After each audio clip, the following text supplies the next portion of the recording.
Starting up now. Hello, everybody. Oh, I should probably hit the recording thing for the podcast version. But hello, everybody. Welcome to the XFL Strategy Show here. We are here for week 5 of the XFL, a week of smaller tournaments across the industry, but one where hopefully we can find a bit of an edge now that we have a month of data to figure out and a lot of things to talk about. I'm Chris Spags, joined once again by my co-founder here of the XFL Strategy Show, the man who's joining me on this voyage every week as we try to figure out this new league, Sal Vetri, DFS on Twitter, or Sal Vetri if you're one of his friends. How are you doing, Sal? Yeah, I'm doing good, Chris. How are you? I'm good. Look, I'm excited, man. I feel like last week was a bloodletting. We talked about some of the risks of Cam Phillips and how he just seemed like he was due for some negative regression on what he was doing. And have you ever seen a player regress harder, Sal, than we saw Cam Phillips regress last week for Houston? No, I don't think so. Yeah, I don't think from the performances you were getting to barely getting one reception, I don't think anybody was expecting that. So, Sal, I guess we should talk real fast about the overall lay of week 5 here. Mentioned it up top, but a lot of the tournaments have shrunk on DraftKings and FanDuel in particular down to, I believe, 25K up top on both sites. There are Saturday and Sunday only slates, but we are getting more. We're basically a niche sport. The XFL is currently much like League of Legends or some of the other smaller sports out there, but I've been enjoying the games. I feel like the quality's been there. And I guess, Sal, how do you feel? Do you feel like it's worth maybe upping your bankroll with the smaller tournaments? Do you feel like what's your comfort level with where we are going to be with the fields this week? Yeah, so obviously smaller fields, 25,000 to first, the big one. I don't know. Yeah, it's not great seeing them go down. I mean, if you're talking a content perspective, just less people interested overall. We're talking before the show, maybe because just the access to information and stats and things like that wasn't readily available like the NFL. So people who are playing from a fantasy perspective feel like they're going in a little bit blind. So yeah, I think that was probably just a downside. One of the things that the XFL probably got wrong on that part, just trying to cater to the betting and DFS audience. But for the most part, I think it's been fine. Like I'm going to continue to play. I'll be playing in the 25K to first. The other contest that they usually run out, the like a 222 higher stakes thing, that's usually like 10 or 15K to first, and it stayed that way. So it's really just the overall handle of the big tournament going down. Not great to see from an attraction standpoint for content, but yeah, I'll still be in pretty much all of these. I think there's some other interesting ones, 3K to first, a couple of 10K to first contests as well. Yeah, look, I mean, I still think it's a fun game. I do think, as we've seen some of these weeks where people are playing guys that either aren't available or aren't doing much overall, I think there is still some opportunities to make money. I mean, week 3 was great. Week 4, because of Cam. I mean, I mentioned on this show, I think Sal was on a similar page. I had about 50% Cam Phillips in my lineups as I watched him really just walk into a buzzsaw. And one that we knew, we talked about the matchup with Josh Hawkins. He jumped out to me as being a guy who really has defended well in the year, not giving up much production. And boy, did he not give much production up at all. But either way, we're here. We're going into it. Let's get into the first game here of this next week, week 5 of the XFL. We got Seattle heading into a game with Houston. And I always like when Houston is the early game. That game against Tampa Bay a couple weeks ago was a lot of fun. I feel like they're the team that you really want to have on national TV getting that spotlight. Seattle, though, 12.5 point dog on the road here heading into Houston, only projected for 16.8 points, but some good news for Seattle. BJ Daniels did pick up some time at the end of that game, or the second half of that game, starting the second half over Brandon Silver, so we're at least going to see a new quarterback in the mix. And Sal, what's your read on BJ Daniels? He did show some rushing upside in that spot, maybe not as good of a thrower, which is definitely a concern given how bad of a thrower Brandon Silvers was for Seattle, but how are you feeling about BJ Daniels?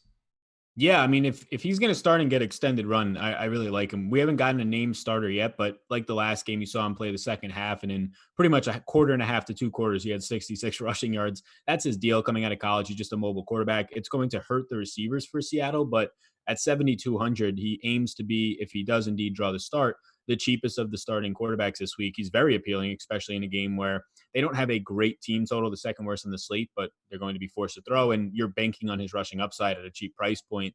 The one thing to watch out for is that there was talk that they might split reps with Brandon Silvers. I really don't know why you would do that in this game at this point in the season. Just see what BJ Daniels can do for your team. So keep a close eye on what happens here up until lock of one, who's named the starter. If it is Daniels, I'll go ahead and just assume he plays at least 3/4 of the game. And at 7,200, I'll have a lot of interest. Yeah, I mean, I think the price point does work, and I think, as you mentioned, the rushing upside gives him a bit more of a floor. We have seen guys like Jordan Ta'amu. I mean, when he's out there, as he was last week, running the ball effectively, running the ball, 16 times a game for Ta'amu, but BJ Daniels is going to run, 3 to 10 times. Let's say he ran 3 times in that half last game, I believe. actually might be more than that because I think this is my per game numbers, but ran enough times in that game where if he's running that much over an extended period of time, you'd think he has some more upside. Target wise, though, I did go through the entire game log to see who he was throwing to, and he seemed pretty agnostic with his targets, maybe favoring some of the guys he's practiced more in the second unit with, guys like Alonzo Moore. I think Dantes Bird was targeted pretty heavily on his first couple series.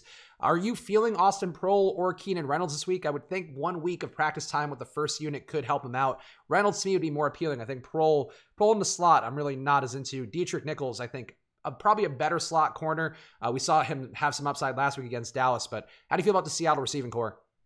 Yeah, it's not that appealing of one. $6,500 Keenan Reynolds is the thing I would get to the most here, but they only ran 46 plays last week. They're one of the slower paced teams in the league. Now you have potentially BJ Daniels, who should be known more for his mobile upside, which isn't going to help the wide receivers here.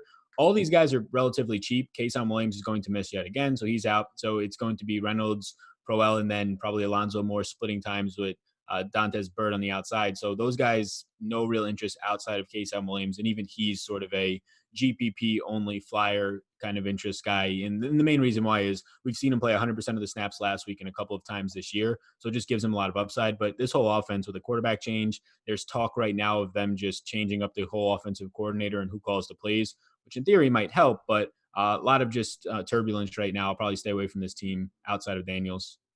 Yeah, look, I get it, and I do think that, normally it'd be a stay away situation, but man, they're going to be trailing from behind here, one would think.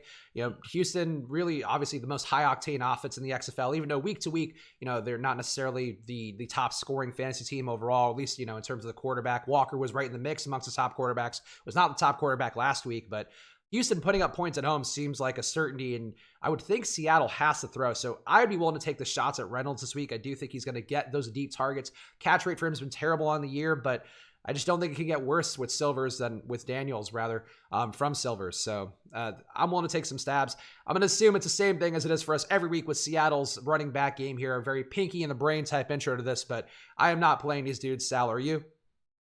Yeah, no, I'm not playing him. And like the one thing that you could take away is that at least Kenneth Farrow did play 50+% of the snaps last week, the first guy to do that. But even though he was on the field for more than half of the snaps, he still split the work pretty evenly and only ran 13 routes, which is not great. So his price point came up to 6,100. They're huge underdogs. The three-headed backfield of Seattle is going to be a pass for me.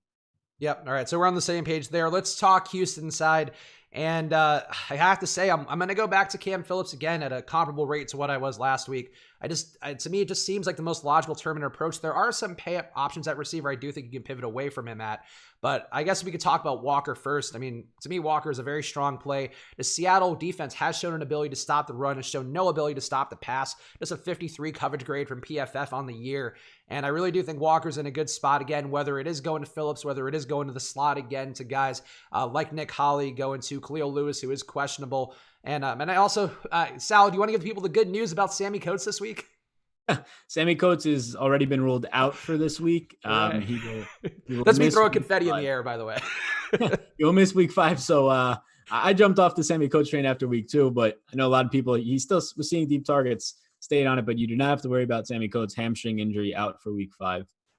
So do you think anybody gets a boost here? I would think that Cam gets a little bit more upside because of that. I would also think, so Blake Jackson was a guy who I had some lineups last week, but I realized I actually didn't know this going into last week, but after seeing him run last week, he ran all of his routes out of the slot. So I would think that Sam Mobley takes over pretty much all of those routes that have been going to Coates. But Cam Phillips, obviously a guy who's been targeted much more overall. Last week was just a trap. The second that they started that game, the commentators were saying like, oh yeah, June Jones mentioned it's a real tough matchup for Cam Phillips this weekend. He's banged up. So they're really planning to spread the ball around, and they did that in a big way. But I think this week, the matchup here, really nobody I'm worried about in the Seattle secondary. I think they go back to Cam, but I'll certainly have some Mobley. Who do you think gets the boost without Coates, Sal? Yeah, I really, so Cam Phillips is still a great option. It's a pricing thing at that point. Not my favorite pay up option on the slate, but still fine if you want to get to him. But I really like Sam Mobley this week. Just you get him at a sub 4K price point. The last 2 weeks, he has played more snaps than Coates, and he's played over the last 2 weeks around 55% of the offensive snaps. It hasn't really materialized into much. He's had 3 catches, 53 yards, and 6 targets over the past 2 games. He's ran 43 routes to Coates 42. So it's been pretty much a dead even split. I'm going to project Sam Mobley for somewhere around 70+% of the snaps, even closer to 80 potentially. And in this offense with a 30 implied team total, which is a touchdown higher than any other team right now, he's going to find his way into a lot of lineups. He opens up the door at below 4K to stack the whole team and get Cam Phillips, to get to other options that we'll talk about in some other games who are expensive. So Phillips is still fine for me. I think two of the more appealing quarterbacks on this slate are in this game. We talked about BJ Daniels if he starts. Philip Walker, most consistent quarterback in the league. His team's going to run 65 plus plays. He's going to throw 30 plus times. So he looks fine still. It's just a matter of would you fit around him. But you got the price bumps for Nick Holley. Khalil Lewis still is expensive out of the slot. I think Sam Mobley might even be my favorite wide receiver option when you factor in price from this team now. Interesting. Yeah, I mean, look, he's got a lot of opportunity there, and it does seem like he's been the direct backup outside, or as Sal mentioned, just really much in the mix as anybody, perhaps just short of Cam Phillips. So I agree with you there. The projection from Osmo looks pretty good. He does seem like he's one of the top value plays on the slate. Let's talk about the slot guys, though, because Nick Holley had the big week last week, but also Khalil Lewis is comparably targeted. Both guys very involved as they attack the slot in a big way. This week, they're facing another bad slot corner in Steve Williams, a guy who's been strafed for the most part on the year, giving up a 1.7 yards per coverage snap, QB rating of 96, which probably could be worse if you're giving up some more touchdowns, but definitely giving up the yardage, giving up the targets. Who would you favor in the slot, Sal? I would lean Holley because he's a little bit cheaper and he had the bigger day, but I think Lewis is perfectly fine if he does make it into the lineup. Yeah, I'm sort of okay with either. Like, I think I would lean Holly too for the price savings, depending on your lineup. And I mean, you've seen them be pretty equal guys so far. Last week, Holly was the one who popped off a little bit more. They targeted the slot, and he was just a guy who benefited from Phillips getting shut down in week 4. But yeah, Khalil Lewis right now is questionable. We'll see what ends up happening there. Obviously, if he's out, Blake Jackson becomes another value play. Nick Holly becomes even better out of the slot. But I'll lean to Holly right now. He's been playing 100% of the snaps with Cam Phillips. And it's just a little bit of a price savings. I probably rank these receivers in terms of how often I think I get to them as probably Mobley, Phillips, Holly, Lewis in that order right now. I would still favor Phillips the most because I do think I'm curious to see what the ownership ends up with Mobley because I don't know that the field's going to be sharp enough to really load up on him. And I guess that's going to be one thing that we have to figure out with the ownership projections we'll have at Osmo coming up within the next 24 hours. But I do think that I agree mostly with those three being a little bit of a cut above. Lewis is fine. He's just been overpriced for the most part all year long, and I don't think he's an appreciably better play than Holly. I think Holly is certainly a guy who I felt like Walker was looking to a little bit more and seemed a little more reliable. Definitely has a little bit of a Patriots slot guy air about him that I think I'm pretty comfortable with in this spot. How about the running back, Sal? I don't foresee getting much Butler with his price still up pretty high. I'd rather get to the Tampa Bay guys if I could at a comparable price point. But how do you feel about Butler, Andre Williams? I guess D'Angelo Henderson's also been practicing this week, so maybe he gets into the mix. But any of them jumping out for you? Yeah, no interest there. Like they are going to expect D'Angelo Henderson back. He got hurt in the first quarter of the first game, so we don't. And he was hyped up as sort of their pass catching guy, so that'll just push Butler off the field more for his like 8 to 10 routes run. But last week they went 26% of the time, just no back sets, so they're really not concerned at using running backs at all at this point. I think you can go to Butler and GPPs at what should be no ownership for a 29-30 team implied total, but right now I'd rank him as like my 7th or 8th interest at running back this week. Okay. Yeah. No, that seems fair to me. Let's keep going through here. Game number 2, also on Saturday. You got New York heading into Dallas. New York, a 7.5 point dog going into Dallas, who's going to be without Landry Jones. Kind of sad. That game last week was all over the place for him. He was throwing picks, really bad picks. Then also they were blaming the guys running routes too. It was a strange game. Their offensive coordinator broke his leg or whatever during that one play where he got bumped into. And Landry Jones hurt his own knees, out for at least 2 weeks, it looks like. So we'll get Philip Nelson, who established the run, lovingly calls the underwear model over and over again. As we talked about previously, he'll be back in the mix, a dude who's been a check down artist for the most part, but been accurate when he's doing that. But let's talk the New York side. Matt McGloin back in the mix. I believe the expectation is that Luis Perez will still start. He was a dude who really didn't do much last week. I don't really see the need to load up on him this week, but maybe you feel differently, Sal, about Luis Perez? No, no real interest. It was a game script that got out of hand. So like in the first half, he looked good, and if that continues into the second half, we might be thinking he's maybe even better option. So I don't have interest just relative because Daniels is on the slate as a cheap option. So I'm not going to get there, but I do think there's some upside with him just because they ended up running the ball like the whole fourth quarter and parts of the third quarter. But yeah, just relative to the other guys in the slate, I'll probably get away. Yeah, I think that's fair. I just don't see him being a guy with a particularly big arm going deep downfield in the way where some of these other guys are. Definitely not going to have the rushing upside either of a guy like BJ Daniels. So, Perez, I think the thing for Perez is that he might be more competent creating production for the other guys. Though I guess we didn't really see that last week. But let's talk about the other guys. Mikhail McKay, not a big play McKay at all so far this year. Really not getting targeted as much as you would think. They probably should be feeding him the ball more, but they're not. Just 4 targets a game for him overall. Seems like he's being even more marginalized by the week. Colby Pearson was running out of the slot. Some was, I believe the most targeted guy last week. Heavily involved. Joe Horn also in the mix. Jake Powell ran the most routes of the team as a tight end, but really not terribly involved. Any of these pass catchers look good to you, Sal? I could maybe see playing a little more McKay and Pearson, but I don't want a lot. Yeah, I think Pearson and McKay are the ones that at least stand out at their price points. McKay, I actually have ranked out as a decent GPP option. You saw him see some targets last week, got in the end zone. He dropped what would have been another touchdown and probably would have had a huge week and be an extra $1,000 or still in the 8K range. So I think he still has that upside in him. The quarterback situation is a concern, but at 6,800, more of like a secondary GPP option, but in play for me there. Pearson's not somebody I expect to get too much. Don't really want him in cash. Just at that point, I don't know if there's as much upside in GPPs, especially when you factor in the rest of the slate around his price point. Seems appropriately priced when there's some other guys who are still cheap. So McKay and GPPs is probably all I get to from the receiving core here. It's also probably worth noting that McKay is probably going to also see Josh Hawkins, who we talked about and was the Cam Phillips stopper last week, giving up just a 27 QB rating on the year. That's probably due for some regression the other way for him, where he just hasn't given up anything. And Houston didn't go out of their way to target Cam Phillips last week, but maybe some reason. Well, I mean, either way, you're probably not having a lot of McKay, but I'll just throw that out there again because Hawkins, one of those dudes on the year who's just looked pretty good at corner. There are really only a few standout corners in the XFL that I think jump out, and Hawkins is one of them.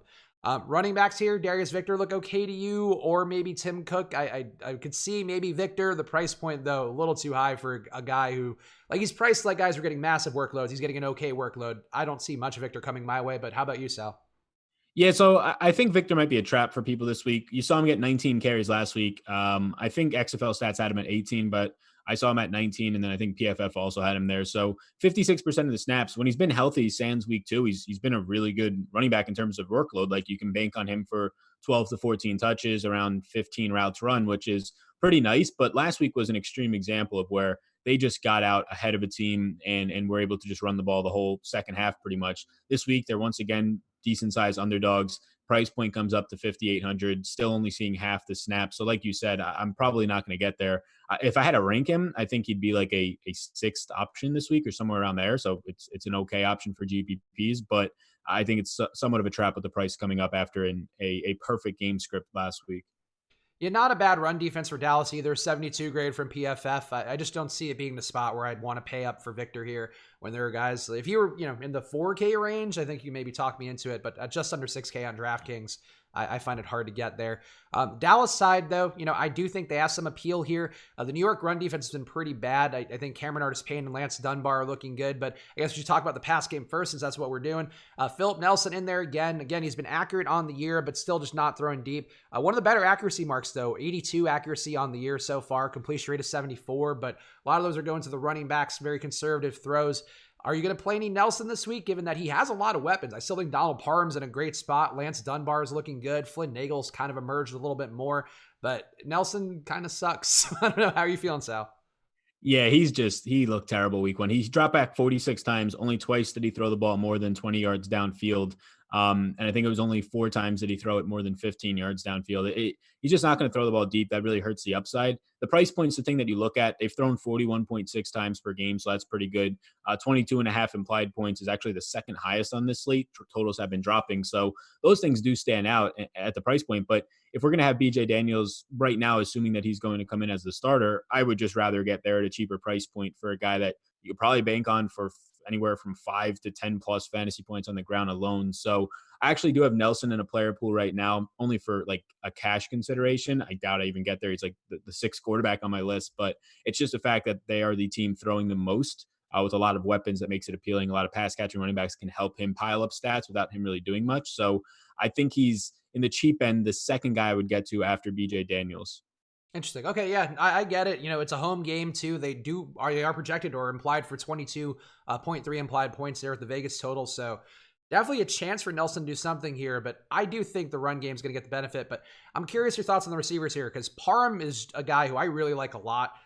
Just talent wise, we've talked about him pretty much, I think, every week, or at least the last few weeks, we've talked about him and gave him some love. A big dude who gets out there, highly targeted, just under 9 targets per game on the year. Slot defense, a guy I've pointed out a couple times in our streams here, Javon Askew Henry in the slot. Not a good slot defender, one of the worst guys in the league there, giving up a 142 QB rating on the year. So that's definitely not a good mark for him. I do think that'll benefit Parham and Nagel. How are you going with the receivers, though? Are you going to go to a Parham and Nagel, or are you willing to go to Bidet or some of these other guys? Because I feel like for me, it's just mostly Parham, really Parham or bust, but maybe some Nagel. This price is just a little high. Yeah, the price did come up. Week 1, Nelson on his 40, I think it was 43 attempts. It might have been 45 attempts. He targeted Parham, Nagel, and Dunbar all 6 times. So at least he was looking Parham's way. The downside now is once you saw Landry Jones come in, there was just deep shots like 6 to 8, 9 last week per game, pretty much. And a lot of those were going to Donald Parham in the slot downfield. He's had 4 touchdowns out of the slot, leads the XFL. I personally think he's the best player in the XFL. So even with a worse quarterback coming in, there's not a lot of pay up options this week with Nelson Spruce hurt, and just some other guys' price points dropping like McCall McKay's. So I think he's still firmly in play in GPPs. I have him as an A in GPPs, not as high on him in cash games at the price point with the quarterback change, but yeah, I still think he's fine to get to. Right there up there with Phillips and a couple other guys we'll talk about. Flynn Nagel's the only other guy I have in a player pool from this team. I've kind of given up on Jeff Bidet at this point, sadly. Been not high on him for really like the first month of the season, first 2 weeks for sure.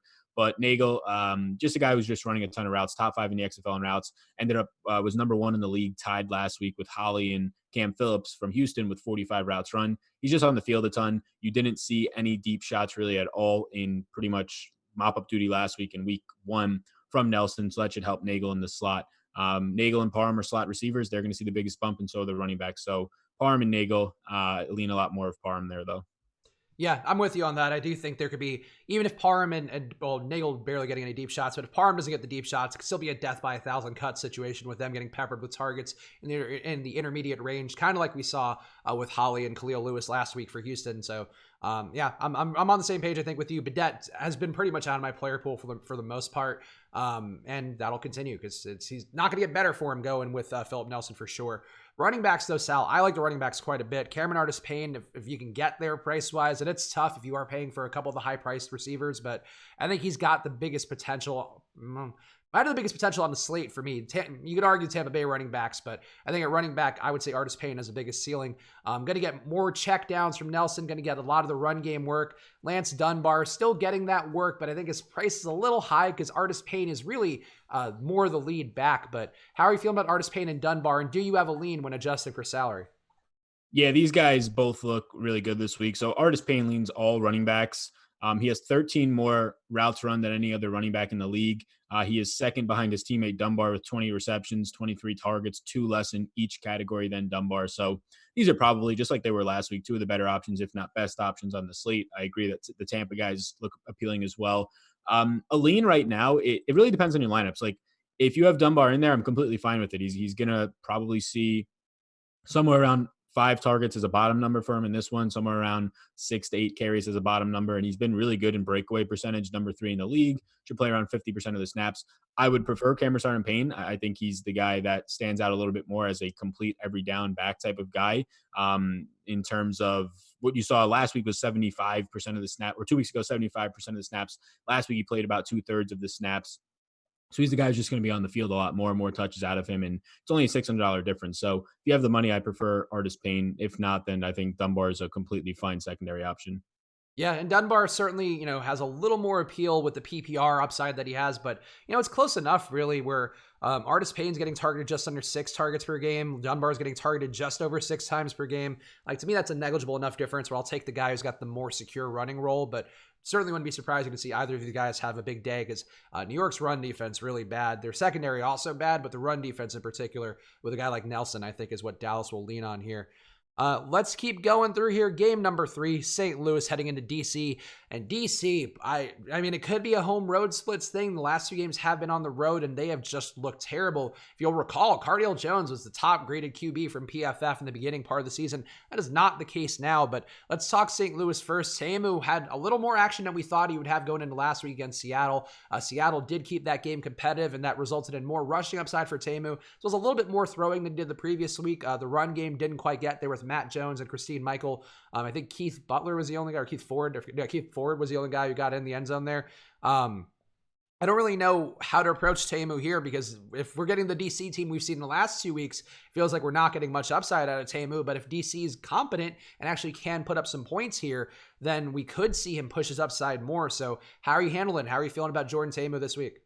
Yeah, Jordan Ta'amu is like very similar to just early career Russell Wilson in terms of how he's scoring fantasy points. Extreme, and even right now, but he just runs a little bit more than Wilson has the last couple of years. He's just extremely efficient. Like, he's going to throw the ball, if you're lucky, 25 times, but he's been completing like 85% of his passes, 80% of his passes. 27 times last week, completed 20% of his, or 20 of his passes. So yeah, it's just crazy how efficient he's been right now. Targeting guys who are running like 15 routes and scoring touchdowns. And he's picking up like 6 to 8 fantasy points on the ground in 2 of these weeks, 3 of these weeks with a touchdown week 2. So it's helping him. They run a ton of plays. So even though they're not throwing the ball a ton, like when you run 78 plays last week, 88 plays in week 2, you're just on a volume thing going to be very close to some of the other teams. So yeah, I think he's in play. He's not a priority option. I prefer Philip Walker if you like want to pay all the way up or even maybe go down. So he's in a weird range where I don't find myself getting to a lot of him this week. The thing that is nice is that he's number 1 in rushing efficiency in the entire league, and DC ranks 2nd worst in run defense. He's not going to give you a lot of upside, only 5 deep attempts the last 2 weeks, and you're probably just going to get him in a situation where he throws 25 times, has a decent amount of play action passes in there. So with the price point coming back up to the highest we've seen in like 2 weeks now, I'll probably jump off of it. I'll have some shares, but he'll be one of my lower owned QBs.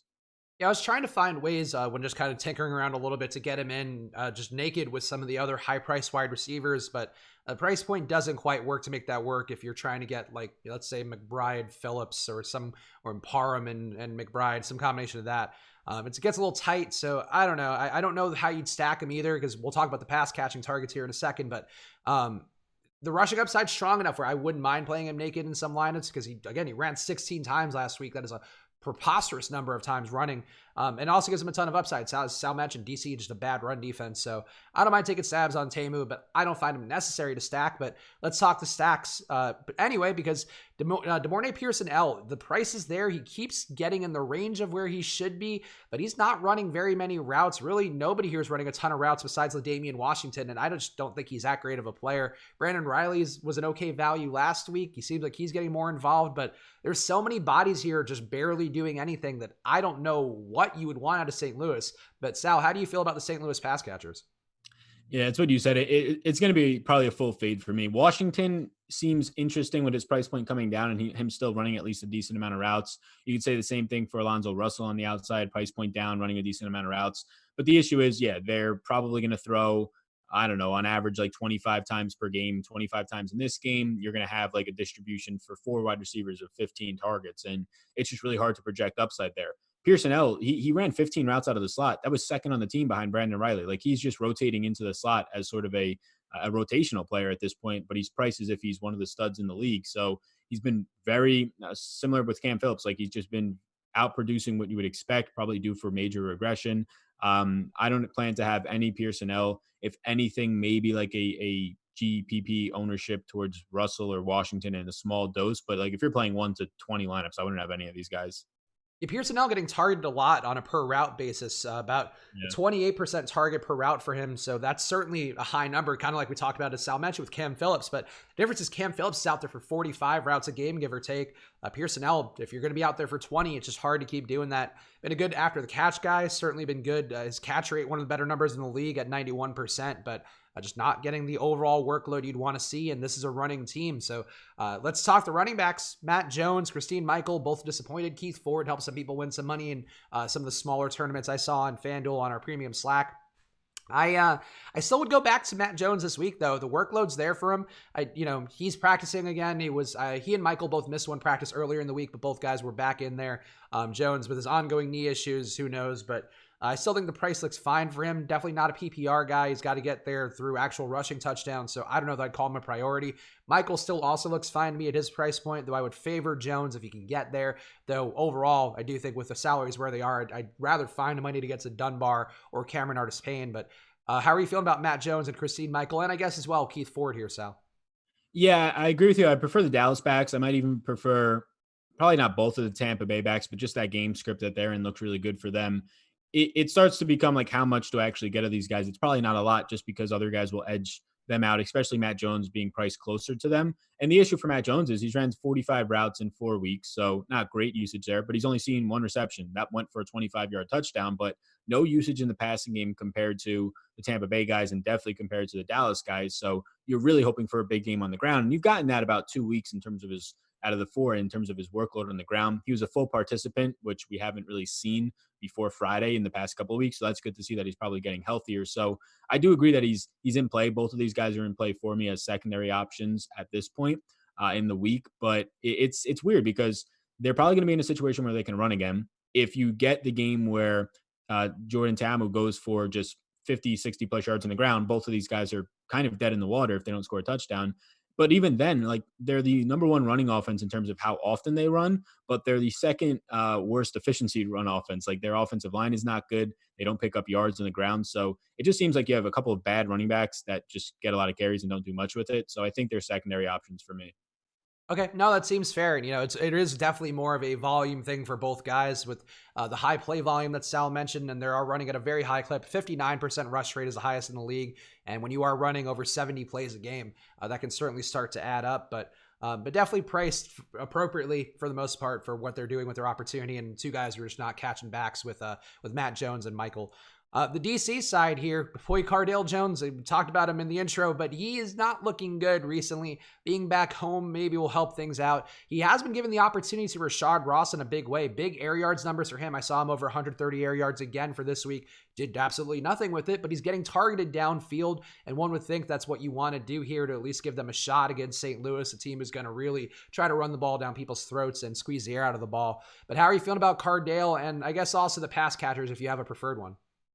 Yeah, so Cardell's in a really interesting spot. Like you said, at the top of it for this team, they're coming back home, so maybe that helps them. I don't know. It's a night and day team from the 2 games at home to these 2 games on the road. So he's definitely not a priority option for me. But when it comes to GPPs, he'll probably have no ownership. His price is now down to $9,000.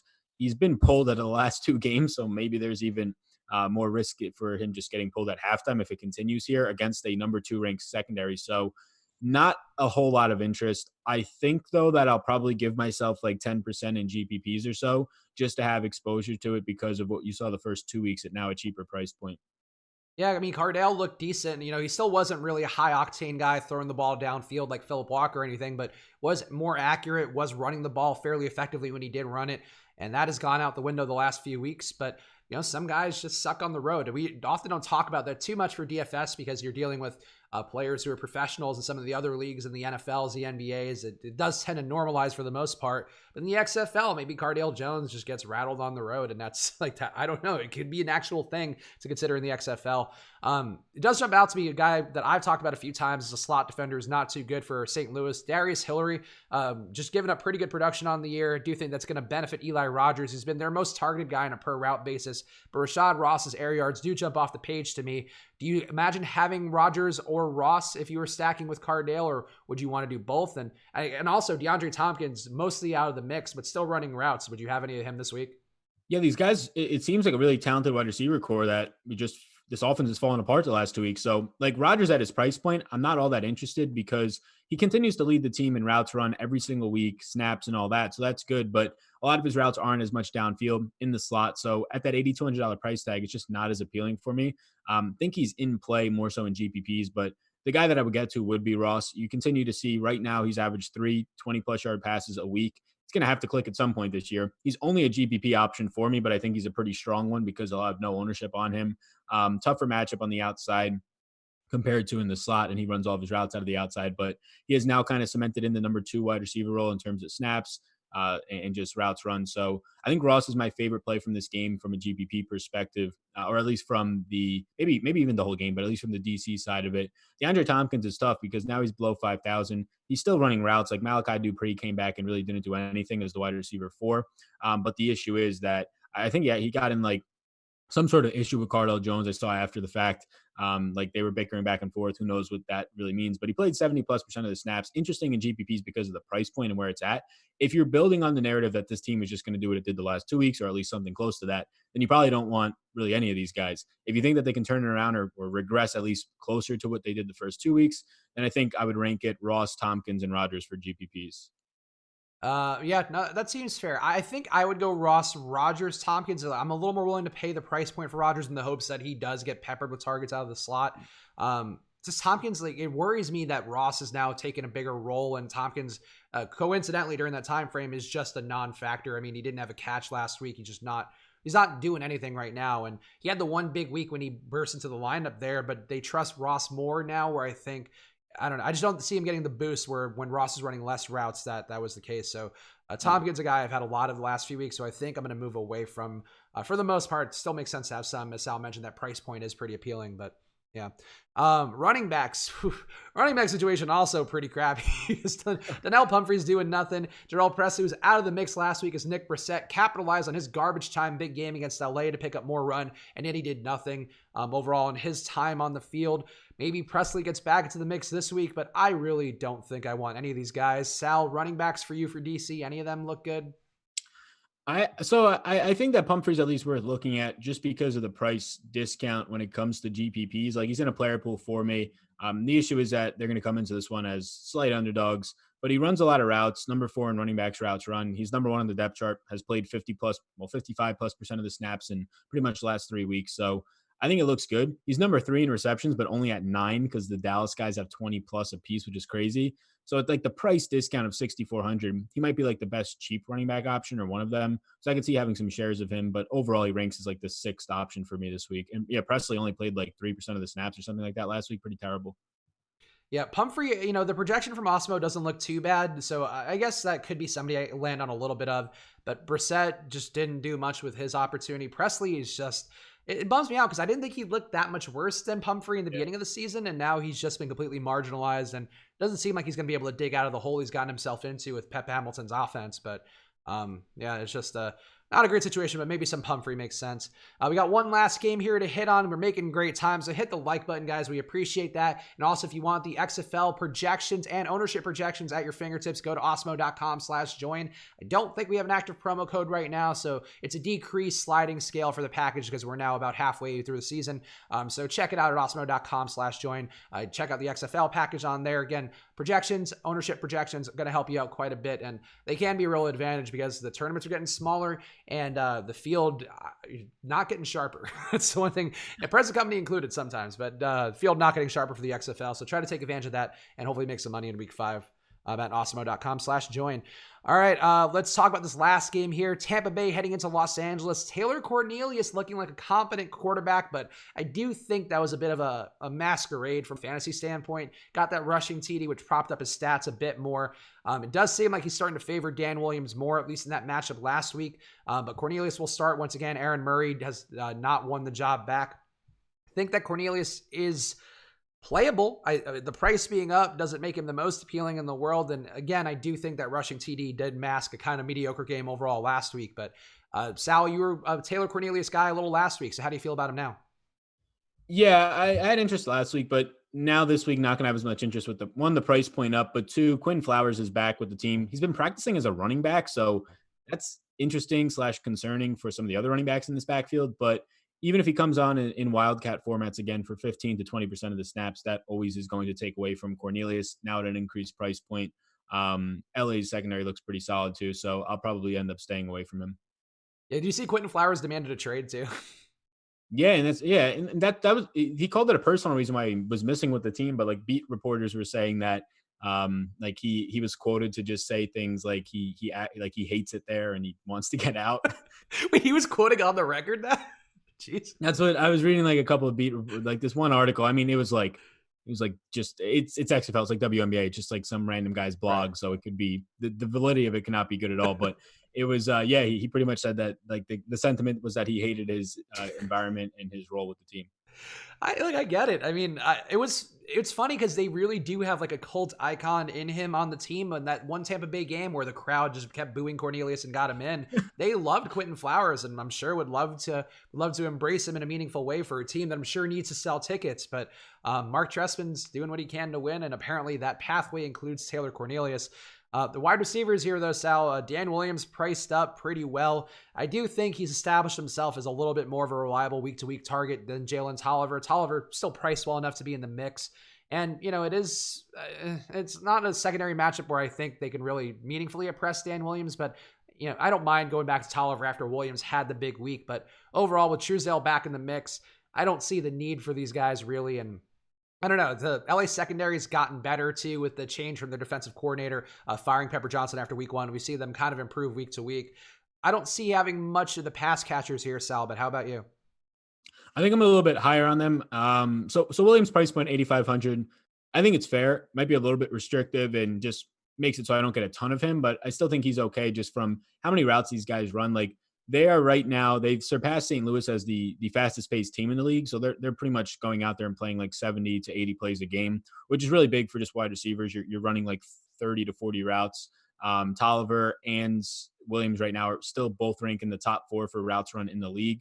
I think I'd give the edge to Tolliver just because you're saving that money. Williams has been consistent 3 out of the first 4 weeks. Tolliver, you really just had him for 2 good weeks, the one big week that he had, but playing a very similar role on the outside. With Truesdale coming back, I think that hurts Reese Horn in the slot at 5,300. Keeps him in play, but not as much interest. So I like Tolliver. I think Williams is okay, but probably don't get there as much.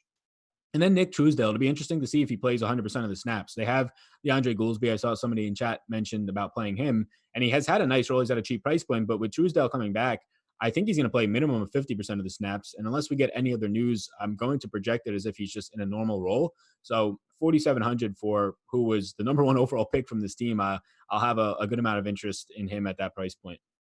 That seems fair. Yeah, I get it. I might be a little too low on them. I just feel like the price on Williams just makes it tough for me to want to go to him when there are guys that I like a little bit more, substantially more. One guy we'll talk about in a second on the other side here.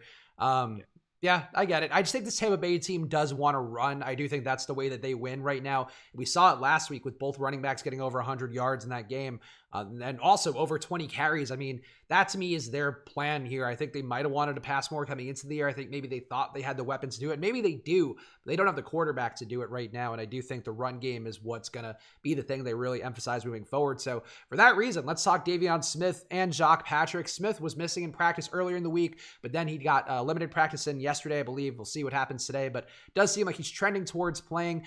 That also could be part of why Quentin Flowers is getting some of those running back snaps because they just needed somebody in there to fill time because they don't have anybody on the roster at running back besides Smith and Jacques Patrick. But Quentin Flowers is not a running back for DFS, so you cannot play him there this week. But Smith and Patrick, I think, are in a very strong spot here. We've seen this Los Angeles defense give up monster games. DC really punched them in that after they were down 70 points. Okay, but they ran it up their gut really over and over again. 53 coverage or 53 run defense grade from PFF. I think Smith and Patrick are very strong plays this week. Probably wouldn't play them together, but Sal, are you with me that these guys are strong plays, or do you think they're overvalued after that monster game last week? Yeah, really strong plays here. I'm a little bit hesitant on Patrick's price point to 7,000. It was a really big price bump up, and he played still only 44% of the snaps last week, just ended up going off. And he actually got a lot more usage down the stretch because they were up so big. And you saw Devion Smith taking on a little bit less of the carries towards the end of the fourth quarter. So I'm a little bit hesitant on Patrick, but yeah, I think Devion Smith looks fantastic. You have right now the last ranked LA run defense against the number 1 ranked run blocking unit in Tampa Bay. LA gives up 131 and a half yards per game on the ground. These running backs, number 1, Devion Smith in elusive rating, Pro Football Focus stat. Patrick, number 2. So it's just a fantastic spot. Devion Smith runs a lot of routes, number 2 in that department, only behind Cameron Sardin-Payne. So at 7,900, it sets up as the best matchup on the entire slate for any running backs. These two guys, hopefully Flowers doesn't really take in a lot of their workload, if any. But Smith stands out as one of the top options on the slate. Yeah, so we're on the same page there. One question I'll ask you is kind of an overarching slate question because I do think we talked about it a little last week with I think we both didn't necessarily hate playing the Dallas running backs together or even playing two running backs in general, and it did turn out you could have actually profited pretty big if you played both Tampa Bay running backs together. I don't know for sure that's the case this week, but overall, I don't mind playing two running backs in lineups. I honestly might have some lineups with three, which is very counterintuitive to the XFL we've seen so far, but does seem like we have some defined workloads to take advantage of a little more so now. So overall in the slate, Sal, do you think you'll have lineups with two running backs this week? Yeah, two running backs. I'll have lineups. It still won't be like the majority of my lineups. So like week one, I only wanted one. Week two, I only wanted one, and then started opening up to two. But it's almost now kind of reversed to I like the idea of two running backs because of some of the workloads we're seeing in Dallas, somewhat St. Louis, and definitely in Tampa Bay. But for this week at least, but the price points have gotten up there, so it's now like weighting it against the upsides of the Rashad Rosses of the world and some of those guys. So some lineups I'll definitely have two running backs in them, and then it'll be just deciding on which wide receivers I think have equal or higher upside. But yeah, you have a good amount of running backs. At least their roles are becoming a lot more solidified now. I guess one more question on Tampa Bay's running backs. Do you feel like you'll have one of Smith or Patrick in more lineups than not? I mean, I guess we have to see how the prices all work together. And if you are paying up a wide receiver, it gets pretty narrow if you are doing that. But how do you feel about having, let's say, one of these guys in over 50% of your lineups? Do you think that's something you'll land on? Um, Possibly, yeah. So right now, it's going to end up depending on what happens. I guess it'll end up depending on like how much of it's weird, but like Philip Walker in that upper tier price range and what that does for my other guys. So I think it'll be pretty close to right around there. There's a good chance that one of them pops in for a little bit above that. Yeah, I just love the spot for this game and for this running game. And Sal mentioned a lot of great points there. Run blocking defense or run blocking offense so good, run blocking defense so bad, or run stopping defense rather so bad for Los Angeles. Just a spot where I think one of these guys is going to go off in a big way. And frankly, it wouldn't shock me if both guys go off. I just don't know how you play that angle for DFS, knowing what we know and knowing how split backfields usually work. But it's the XFL, baby. Things get weird. Let's talk Los Angeles. Josh Johnson. He's playing fine, but really carried by Trey McBride recently. Seems like Nelson Spruce is trending towards being out again. Hasn't practiced, at least the last that I checked, with his knee issues. Johnson this week for you, Sal. How are you feeling about him, given that he has a legit weapon, and Trey McBride has been the top graded receiver on the year right now by a pretty decent margin by PFF? Yeah, so Johnson's price point again in this just kind of weird middling range where I think I have interest of it, but Tampa Bay right now allowing the least yards to quarterbacks at 237.2. It should be a faster paced game though. You've seen him lead the last 2 weeks, Josh Johnson, all quarterbacks with 16 deep passes. A lot of that has to do with Trey McBride kind of returning to this team after being injured.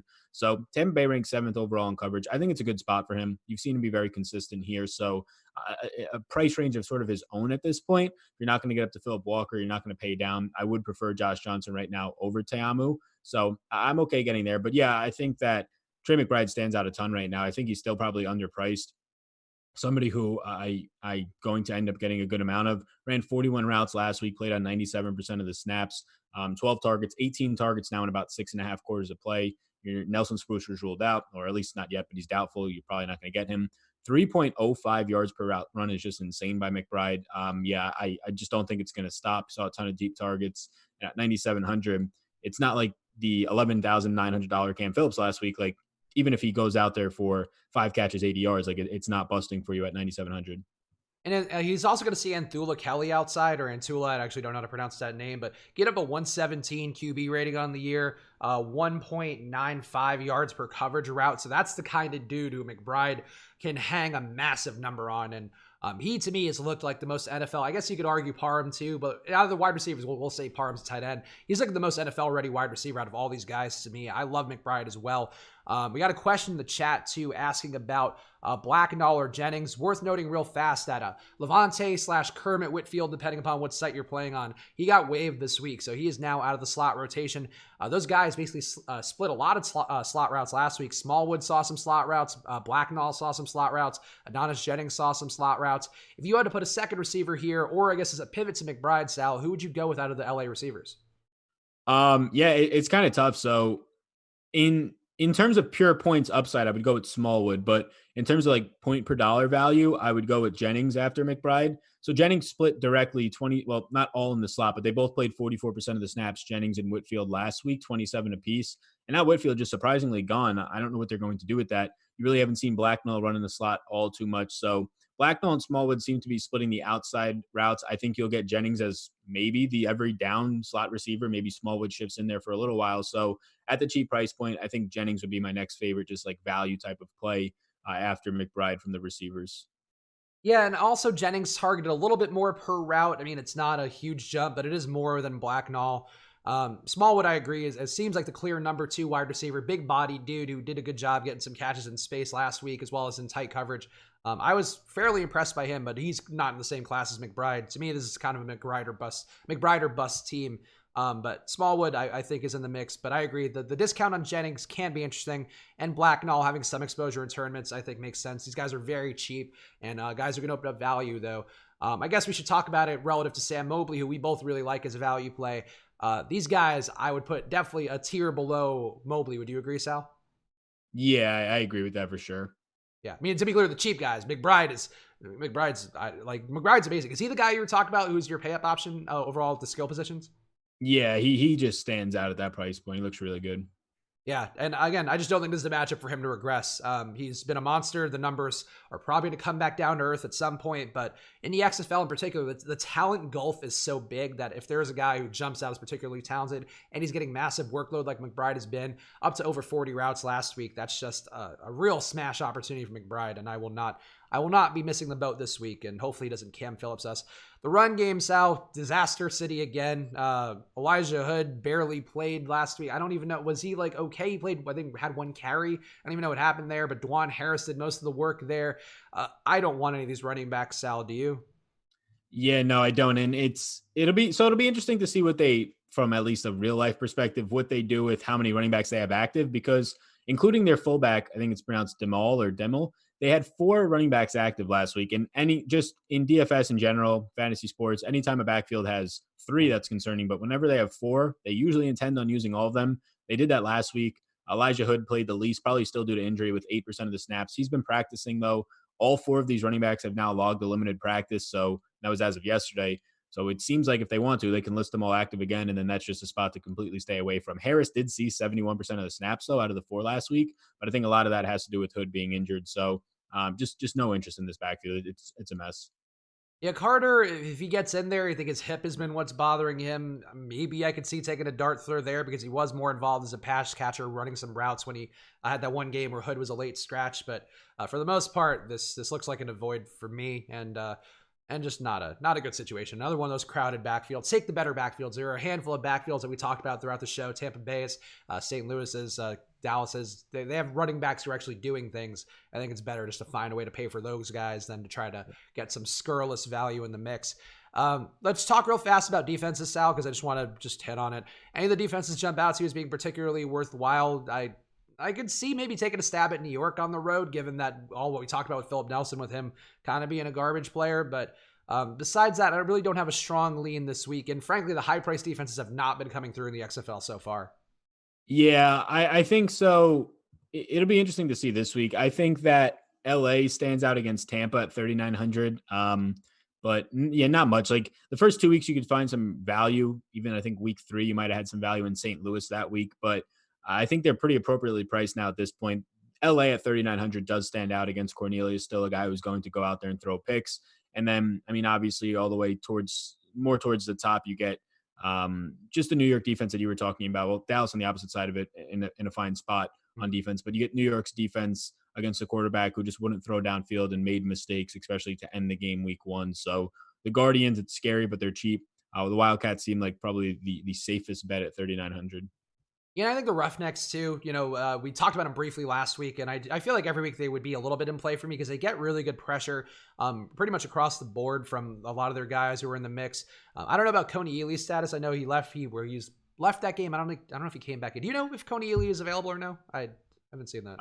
Not positive. So usually what I do is like Friday nights, I'll start to look at once all the defensive injury reports are in, because those seem to be the ones that are like the least stable. And it's probably because they're less reported on for fantasy purposes. But I'm looking now, just they haven't released anything in terms of.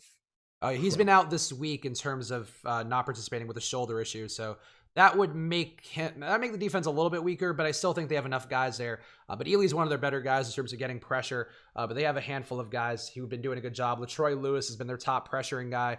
Coney Ely has been number 3.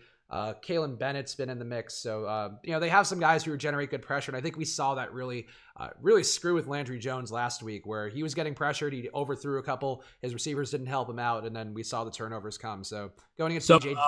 I guess I'll just update it. Ely's out. Okay. Shoulder injury. Oh, there you go. Oh, yeah. So it gets a little weaker, but still a spot where these guys definitely in play. Also, D'Angelo Henderson apparently out now, so he's not going to play. Yeah, all this stuff just got updated. So, a lot of So let's take a quick look, see if anybody that we talked about. Casey Williams still out for Seattle, so that one we definitely expected. Landry Jones out, we knew that. Yeah, nothing new here. It looks like besides the Houston guys now getting ruled out. So Sammy Coates officially out. We knew that. Coney Ely now out, and D'Angelo Henderson, do not play him because he is in fact out. Khalil Lewis remains questionable for Houston. Yeah, I think the biggest news right now is Khalil Lewis, like you just said, questionable. I think that's it. I'm expecting Nelson Spruce not to play, and then I guess just tracking the running backs in LA, but it doesn't seem appealing. Probably biggest news is Khalil Lewis. Yeah, Khalil Lewis would definitely open up some routes for both Nick Holley and Blake Jackson, who caught a touchdown last week. He's been running routes out of the slot, kind of the third guy there, but very much in the mix overall. Sal, anything else you want to hit on before we call it quits here? I feel like I'm feeling good about this week. I felt like last week it certainly was Cam Phillips or bust in a lot of lineups, and this week I'll certainly have a ton, but I think we have some leans here. But how are you feeling about it, Sal, and anything else you want to hit on? Yeah, I'm feeling good too. I mean, obviously, like from us making content and just also as a site, having less people, less prize pool, smaller prize pool, less people interested is not great. But like, if I win 25 grand this weekend, I'll be happy. Like, I'll be completely fine with that. So all the other contests look the same, in my opinion, just to first. It's just that big one. So yeah, I think there's still a lot of opportunity there. Obviously, you can check out now. They have, I think, DraftKings is running a Saturday only. FanDuel still has some pretty decent size Saturday only contests. So definitely both days I'll be getting in and trying to play around with it.